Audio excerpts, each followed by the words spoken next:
What's going on, Packers fans? Welcome back to Carry the G Radio, the podcast with Aaron Nagler and my guy, Billy Schmid. Billy, tumultuous 24 hours in Green Bay Packers Nation. How are you holding up? I'm doing good, and I'll be honest with you, Aaron.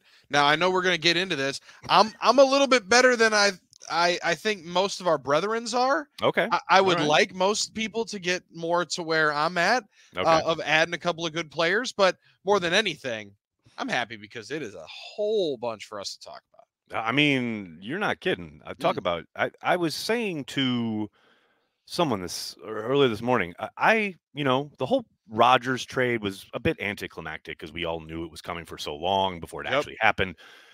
Rewinding even to the Brett Favre trade, like that was a bit more sudden, but we had known through the media, like they had winnowed it down to like it was going to be the Jets or the Buccaneers. You just didn't know which one and blah, blah, blah. But then like yesterday, that has got to be the craziest day of Packers news, like coming at you hot and heavy from the moment you wake up and Tyler Davis is re-signed to the moment you go to bed and you've got Xavier McKinney, but you've bid adieu to like one of your favorite Packers of all time and Aaron Jones and everything that happened in between, including that Beta Bakhtiari being released. And wow, man, yesterday was a day. It was a tidal wave of emotions. And I think my favorite part of it all, you mentioned Xavier McKinney. I think everybody, if you talk to who would prognosticate it, he was 1 or 2 or 3 on everyone's wish list. Right. And the Packers go out and outbid 2 different teams for him, grab his services, massive position in need. And people are upset this morning because it's almost an afterthought, right? We barely talked about it this morning. Yeah, like we barely talked about it this morning, and it's wild because of, and it's a testament to who Aaron Jones is, the player he's been, and just the sudden nature of holy cow, they just copy and pasted his deal from 21 right to Josh Jacobs, and we're gonna see with once again by far the youngest team in football. The suddenness of it was stunning. I was more just waiting for the David Bakhtiari news to come down. Right. Did not expect the running back room to shatter and shake up the way it all did. Well, how about living in that world for like an hour where we had fun. The backfield of Josh Jacobs and Aaron Jones, the ultimate tandem that would have destroyed the league week after week. It was nice to live there for a little bit anyway. I was a huge fan of it. And Nags, my favorite thing was I posted something that immediately I say, well, there goes that. Of like, I don't care about your numbers. I don't care about the cap salary ramifications. I don't care about your thought about running backs and this. You have so much money to play with because you have nothing invested monetarily in the wide receiver room. Go on out and ball. Go on out and do something crazy and try to be elite at one spot. And just the X's and O's of it, I was having so much fun. And then, reality came. Then all the reality came crashing down. And we won't belabor the Jones thing because you're right. There's a lot to talk about, but it is the headline, right? And the fact that the reporting coming out this morning, started overnight, and then I think Domofsky and Schneidman kind of expanded on it throughout the day today. I mean, here's the thing about Brian Gutekunst, right? I get that fans can get frustrated with how he might maneuver in these situations where there's a beloved player and they seemingly unceremoniously move on. But it's that calculated approach that allows them to, I would say, more often than not, make the right call. Now, I have no doubt Aaron's going to go to Minnesota for at least this 1 year and probably ball out, right? I do not doubt it for a moment. But that is going to be when he's on the field. And that is a big part of the component here that I think lots of Packers fans don't want to think about for good reason. I get it. You saw what he did at the end of the season, right? Yeah. But, man, it's gotten to the point now where he not only is missing so many games. I mean, he was never a guy who played every game, every season, right? Already. Yeah. You go to last year. Or every snap. Well, that's my point, right? And now, even when he's, quote, healthy, you're seeing him take himself out. He's on the side. You've got these long stretches. Everyone's, where's Aaron Jones? He's on the sideline dealing with something. Yeah. I think, Gutekunst and company finally got to a point where they were like, again, better to get out a year too early rather than a year too late. This is where we feel your market value is. And look, that's the other component here. Given the contract he signed in Minnesota, feels like Goody and company were right. Yeah, we're kind of right, and it's a bad truth. The truth hurts. Your favorite line, I stole it today. Of hey man, it ain't show friends. This is show business. Well, that's Cameron Crowe's line, but yes, a good line, no doubt. But it wakes everybody up to. It's one of the reasons why we're not GMs, and I would be a terrible one because you can't always take away the personal side of it. Right. But from just a sheer football standpoint, you got a almost 4-year younger running back who is, for the majority of his career, what you explained Aaron Jones has not kind of been for the majority of his career. Bell cow. I mean, you can legitimately, out of maybe 2 or 3 guys in the league, he can be one of the 3 down backs in this game. And you can supplement him and keep him fresh by, rookie or Manuel Wilson or who knows, others free agents to be named Blake later. Corum, anyone who is basically Aaron Jones light coming into this find ways NFL for it. career. Yep. I'm down with it. I am absolutely down with it. And what's going to be fascinating to me is obviously the comparisons will be made as far as like how productive they are in their backfield situation in Green Bay comparative to what Aaron Jones is going to be able to do in Minnesota. I think, it's interesting. The Minnesota thing is what obviously sticks in so many fans' craw. I'm fascinated that he barely, I know the reporting is that the Packers, the stalemate occurred on Friday, right? The Packers had basically offered their final offer. Rosenhaus tried to come back. They said, no, that's our final offer. Take it or leave it. And they left it, essentially. Packers pulled the offer, signed, Jacobs on Monday.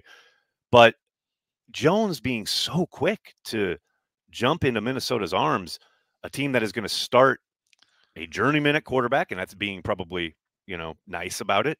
And a coach, a play caller who doesn't want to run the ball. I mean, that's a big part of it. Yes. They are not a team that wants to run the football at all. So I don't know. It's an interesting, like you put that together and you're like, Aaron Jones really wanted to try and stick it to the Packers. No, and somebody asked me about that earlier today. I'm like, no, it's clear that he wanted to stick it to the Packers. Right? You could have went to offenses that showcase the running game. And I mean, I would have thought maybe he was in the conversation with Baltimore before they went and signed Derrick Henry earlier on today, right? Like, Absolutely. I mean, there's teams that need guys, and I would assume that he would have gotten more touches other places. That being said, he's the only option right now. He's a clear number one. In the backfield, clear number one. That was a selling point to him. Stick it to the Packers, number 2. But I love Kevin O'Connell as a play caller, but you're right. He wants to run the ball. He wants to throw it like a lot of them do. Right. I mean, I thought Dallas made all the sense in the world. I thought for sure he was on his way to go play Jerry World and like just roast teams every week down in Dallas like he's been doing to the Cowboys for how many years. Be the Texas boy, come home. Yeah, but that's my other point. Like, doesn't that tell you how badly he wants to stick it to the Packers? Totally. He wanted to see him twice a year. He wanted to see him twice a year.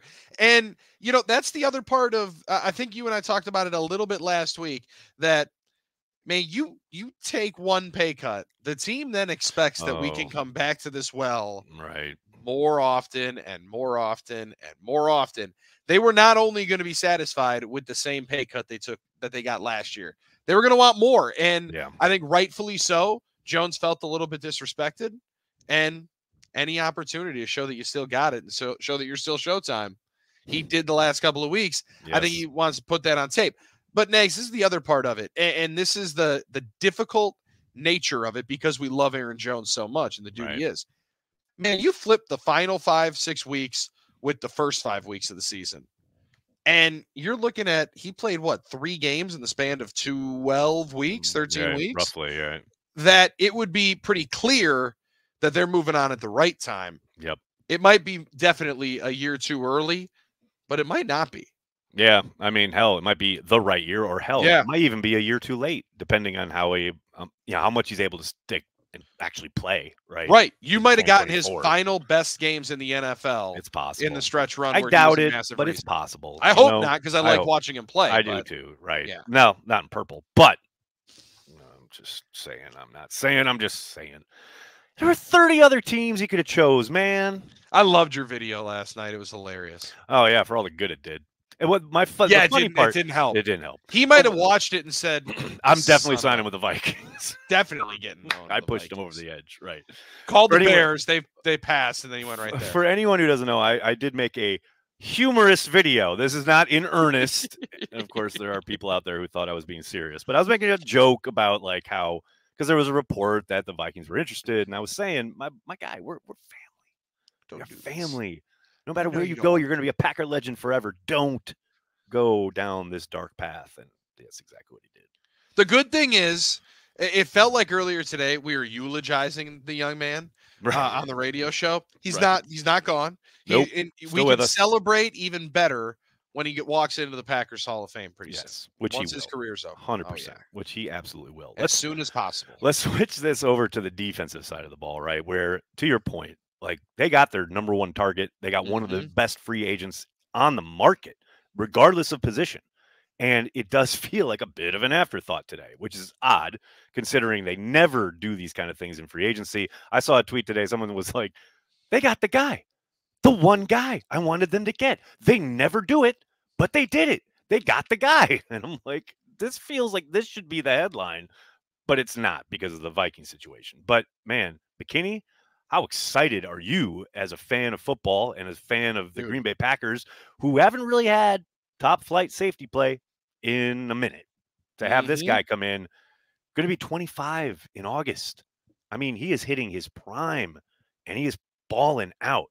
I mean, it has the potential to be. Now we'll see how they use him, see what happens with Hafley, the scheme, etc. But man, the potential is there for this guy to be a legit game changer and completely reshape the back end, which was a massive question mark all year long. Now, did they play well in games to help you out? Absolutely. Sure. Yep. But I mean, you're walking into a bunch of games with Corey Ballantyne and Carrington Valentine on the outside and saying, well, they're not getting any help over the top. Now you know they're getting help over the top. And I think this is an interesting aspect of it because they landed the big fish.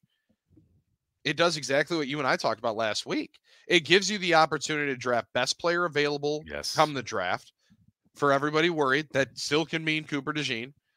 It absolutely can. It absolutely can, because they can both move around. Those two together. Oh my God. And that's the other spot on the defense where I could see them still being aggressive and trying to find one of these deals in free agency, because you've already grabbed the prize. And going into the prime, rarely in free agency do you see teams with their best players, some of their best players, take them into free agency and still be bidding and trying to get them back. Yeah. The Raiders were doing that with Jacobs.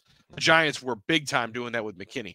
That's a great sign in a spot where generally you question, well, why is his team? Why is he on the market? Why is he on the market? Especially with these guys. This day and age, especially where no doubt. The franchise tag and the way especially with the salary cap bump, as extreme as it was, you would think that would give teams that wanted to retain people a bit of a leg up, right? Yep.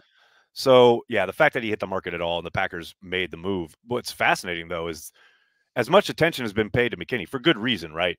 The release, or the pending release now, of Devondre Campbell opens a big hole in that defense right in the middle there. I think, we've talked a lot about, since the Hafley hire and the notion that they're switching to a 4-3. I think they've even talked about it publicly. Hafley mentioned it, the idea of playing Quay Walker at that the weak side backer spot, which makes all the sense in the world.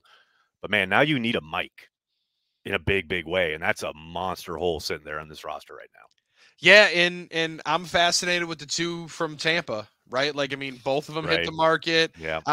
There's options out there. However, I mean, are you really getting the skeletal remains of Bobby Wagner to fly out to Green Bay, Wisconsin? Possible way you could go. I doubt they do, but it's, is that a maybe on the Aaron Nagler? That's a maybe. It's a maybe. What spooks me is that just reminds me of like when they signed Hardy Nickerson back in the Mike Sherman era. Like you talk about the skeletal remains. I think there was one play. It was one game. I think Nickerson had like a interception or a fumble recovery that ended up not counting, but he ran into the end zone and he couldn't get over the wall for the Lambeau leap. That's how that's a heartbreaking down he was. Yeah, that's a come to Jesus moment that I'm not supposed to be on out here. But man, Devin White is a young, intriguing option who plays with his hair on fire. Definitely fell out of favor there in Tampa. I don't know if David's leaving Tampa. It seems like he wants to come back, but there are guys on that market, and that's another one where I do believe, like Hafley mentioned, playing him at that will, and also getting somebody else to maybe take the mental load off and the communication. Yeah, the green dot guy, yeah, 100%. Off of Walker, allow you to go and play fast, play free, and be attacking, which that's what they said that they wanted to do. Right. They do need guys there, especially like you mentioned. A couple, yeah, definitely. You need a couple there for special teams as well. Those body types you want. Yep, no doubt about it. It's interesting too because with the Campbell release and the way that opens up space, et cetera. So obviously you've got the extra 10 million starting because of the June 1st designation, et cetera. They've got plenty of kind of room to play, so to speak, in free agency if they want. It's interesting how quiet they've been today. After a just absolute whirlwind yesterday, I thought, okay, maybe we get a nibble or two more today as far as, calling about some linebackers or maybe even looking at corner. But that is just, it has been radio silence in Green Bay today, which is kind of a little more in line with what I expected. This is what we're used to. I think they'll let this market settle now. Of course, I say this, and as soon as we're done recording, there'll be some big signing or. But I think most of the dumb money is gone, right? Like I think in the flush of the initial, gone. Yes, usually, right. I remember Spoon used to say, he wrote once a long time ago that that first wave of free agency is airport restaurant prices for hot dog stand talent, which is perfect. Maybe a bit of an overstatement, but not off by a whole lot. A whole lot. And this is where you can start seeing guys on a lot more prove it deals, which I think that they would like, or guys that thought they were the number one dudes at positions turned out they were maybe like 3 or 4, right? And maybe that's where you get a Jordan Fuller to sign on in, and then you have 2 interchangeable dudes in that back end, and you end up with 2 of your prizes in it's 2 weeks. It's interesting too. The Fuller conversation has been going on within Packers fandom, I feel like for weeks, right? As a potential target. There has been no link to him yet that I've seen reported, but I know there's the former Jaguar safety whose name is escaping me is visiting the 49ers today and seemingly Jenkins. He still has a visit on the books with Green Bay after this 49ers visit. So like to your point, they could still very much go, kind of double dipping here in free agency, which again, wouldn't entirely surprise me, but I do think it'll be more in line with what you were saying as far as prove it deals, more of a 1 or 2 year deal rather than like a outlay of 4 or 5. No, get in and get yourself an opportunity to reset your market. And that's where, if Devin White's dialed in, that's where if you can get him on a prove it of, you're not supposed to be signing a 1-year, $8 million deal, right? Like, come on, Devin. Right. You and I both know this is not where you're supposed to be right now. No, sir. And change that narrative going into next year. Get him 1 year. Have one of your young guys like a Jeremiah Trotter Jr. come in from Clemson. There you train up for a year, and you can help yourself on out in 24 and 25 as well. Well, and that's something we've seen Goody do so many times over the year, right? As far as signing somebody in free agency and then doubling up in the draft to kind of bring them along together, so to speak. We've seen that a lot with Goody Kunst at the helm. It is kind of fascinating to watch that the guys who have walked out the door and gotten paid, i.e. Darnell Savage down in Jacksonville, and then Runyon here in New York with the Giants. I mean, Savage, that kind of surprised me. I mean, I thought he'd sign somewhere, obviously, but first day, kind of get in the bag. I didn't think he'd be instant. That surprised me. A day one signing. Runyon, totally get it. Offensive line play is just like atrocious around the league. You get somebody even vaguely competent, you pounce on that. A long-term starter, who's got good pass pro, etc. Like, yes, you pounce. Like that, I totally expected. But the Savage thing, that surprised me. And Runyon too, for a guy that's played a bunch of football and for a team whose $40 million quarterback just blew out his ACL because he had no protection, right? Like they needed to do something there. That made a ton of sense. The Savage one is a little surprising. I also thought maybe they would fish around in the depth department of offensive line, but what you and I talked about, the play has just been so bad around the league that teams are spending what they feel they have to grab competent dudes up front, and they think that there's only so many of them. They're not running into the NFL like they had been, 10, 12 years ago at 300 pounds, moving people around. Right. Oh, no question. And that is kind of interesting too, as far as the guards really getting paid yesterday, right? Yeah. Including Runyon. But that whole kind of position, Robert Hunt at a baby Hunt. Right. But that's my point. Like those interior guys got paid yesterday. Not so much action at the tackle spot, a few here or there, but I think that's kind of correlated with the same thing we're seeing at wide receiver because the draft is so deep at those positions.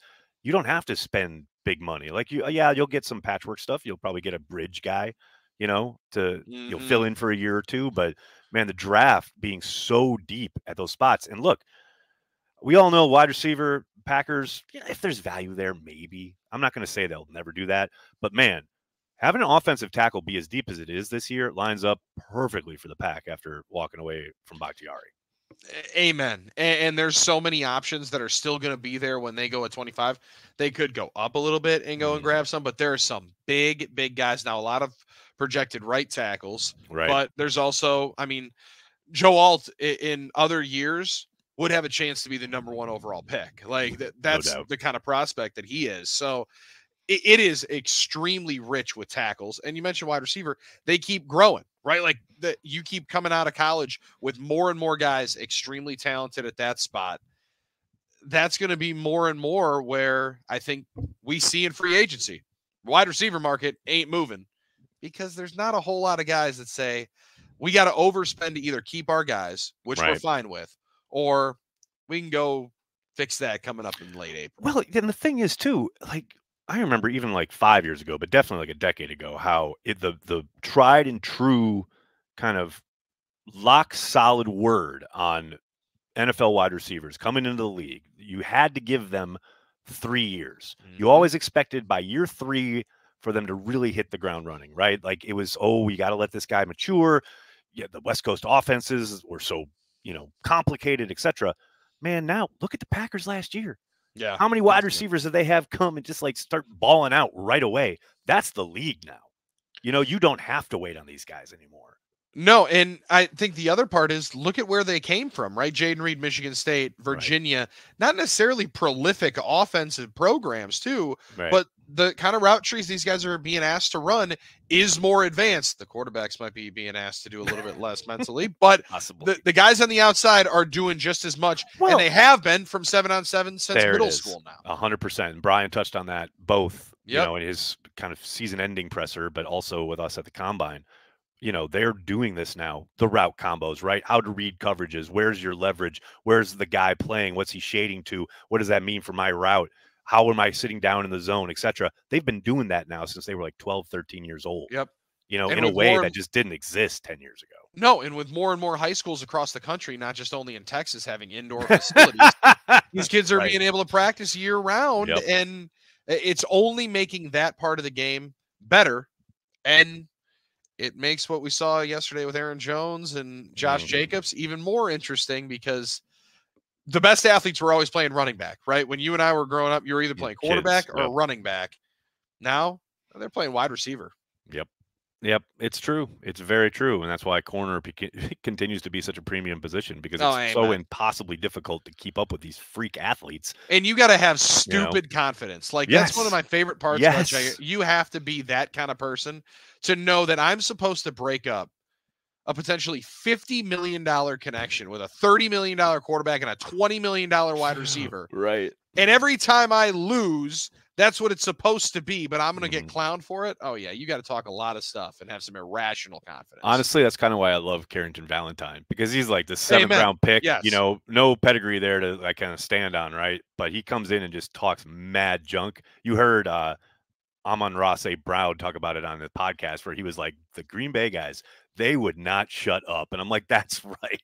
Those are my guys. That's what you need. You need as much of that as possible. I just love it. And Hafley's going to eat into that. Oh, my gosh. Yes, sir. Shoveling coal into that. Look, we started all like, we're so down about the Aaron Jones thing. Now I'm excited again. Thank you. That's why I need to talk to Billy. That's why I need to talk to you every week. This is what I'm talking about. This is why we're carrying the G. Was it a tough moment? Absolutely. But as Aaron Jones knows, it's somebody that carried it better than anybody. You even said that. Yes, sir. He'll be back. Yeah, he will. We'll celebrate it. But right now, he's like your brother who's making a dumb mistake, and you just got to beat him up. You got to throw hands. Because, hate the fault, love the person. Exactly. Yep. Listen, I got a lot of friends that do a lot of dumb shit, Nags. Right. I've used that likewise. One a few times. Likewise. We've all been there. I did want to touch on real quick something not quite Packers related, though maybe adjacent in the situation in Chicago with Justin Fields and watching how Bears fans mostly, because I love watching them just like explode. But wow, there is no market for Justin Fields, and now there's no job for Justin Fields. Like, as far as going somewhere and becoming a starter, maybe he ends up getting traded and competing for a gig somewhere. But wow, what a development for Bears fans who spent the last 2 years telling me what a MVP caliber quarterback he is. And clearly the rest of the league just didn't see it. Well, the rest of the league seems to see the exact same thing we all saw when they were all chirping about Fields last summer. Well, I did think that he would get more than Trey Lance got, which was what, a 4th-round pick? Right. He might get a late 3rd the way it looks right now. Like, I mean, because like you said, he's going in to back up. And I think there's still average to above average quarterback play in there somewhere, but you got to have the right situation. Right. And with so many quarterbacks like tackles, like we mentioned, coming out in the draft, I think people are still a little punch drunk thinking we can go and grab one. Maybe, yeah, that's a good point. I just don't, and I've went back and forth with the idea of it a couple of times. Now, if you're the Bears, you got to hold on to him. Like, right? Don't you think? There's no way that I'm selling him, at 7 Mile Fair pricing.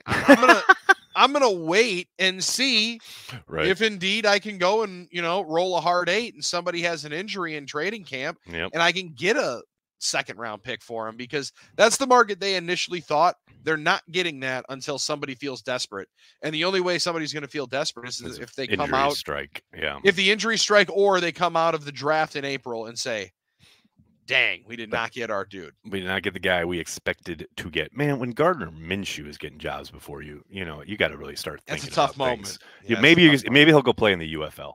Maybe he'll be the face of the UFL. Hey, man, Gardner Minshew allegedly once broke his hand to make sure he got an additional medical redshirt year so he could play at East Carolina. Guy's got my respect. Dude loves ball. That's some moxie right there. That's some moxie. Also, like I mentioned, guys doing some dumb stuff. We already know that. We do know that. Billy, speaking of guys doing dumb stuff, I do dumb stuff all the time, but you continue to show up here on Cheesehead TV and chat with me, which I greatly appreciate. I heard, there on the old Twitter, so I guess I read rather than I heard, but you guys are going to have a very special guest on 9 to noon on Wednesday morning. Yes, sir. We don't know exactly from where the big giraffe, David Bakhtiari, is going to join us, but he's going to be on 10 a.m. Central, 97.3 The Game, 97.3thegame.com, and check on in and listen. I got emotional reading his release on the air. Yes, sir. I imagine there's going to be way more jokes in there than tears. I hope so. But there'll be a lot of emotion, so we're excited to talk to Dave. One of my favorite players of all time. All time, man. All time. Right in the midst of me watching and playing offensive line in high school, into college. He was dominating the game. Really, really cool moment for him. I'll tell you this. When David was approaching his first contract negotiation, I had him on the podcast when I was on the beat, right, at the Green Bay Press Gazette. And it might even been before that, but he was really nice, like gave me his time, and we did the podcast and whatever.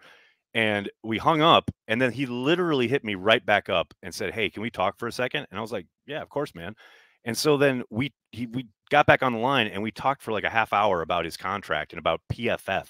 And he was like, "PFF doesn't like me, and that's really scary. Like people look at that and blah blah blah."